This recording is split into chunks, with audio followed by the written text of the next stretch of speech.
Bonjour à tous. 20e siècle, renouvellement. La littérature en France depuis 1968.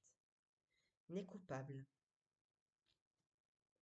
Car j'étais non seulement désarmé, mais indigne. Né coupable. Il m'a fallu vivre 1000 ans pour entrevoir enfin la chance d'être innocent et de ne m'avouer coupable qu'à partir de cette innocence première. L'homme est un loup malin et pénétrant pour l'homme.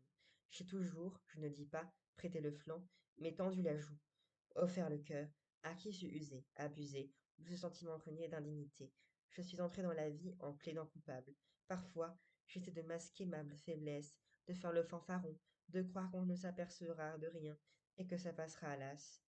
Je m'illusionne des illusions que j'essaie d'imposer.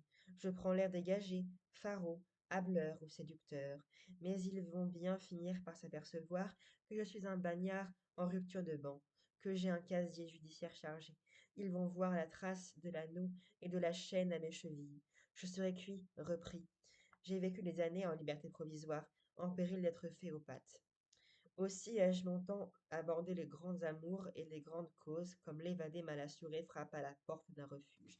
J'ai toujours été étonné devant les êtres à qui je semblais en imposer, ou que je paraissais réchauffer. Émerveillé que l'on puisse m'aimer, moi, le paria, qu'on puisse recevoir de moi, le démuni. Depuis que j'écris, les lettres de lecteurs inconnus, qui, parfois, disent me savoir gré, les confidences de ceux qui me confient que je les ai tirés d'affaires ou aidés, je n'en reviens pas.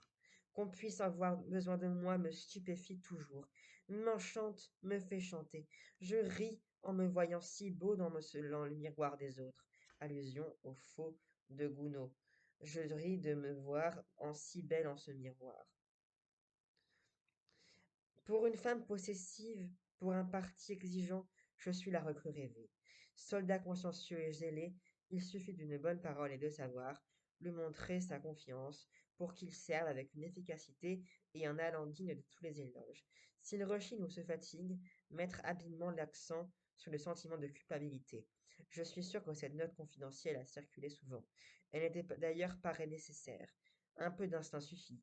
Cette sagacité que nous avons tous d'appuyer juste là où ça fait mal. Je vous lirai là, sinon quelques jours. Merci d'avoir regardé. Au revoir.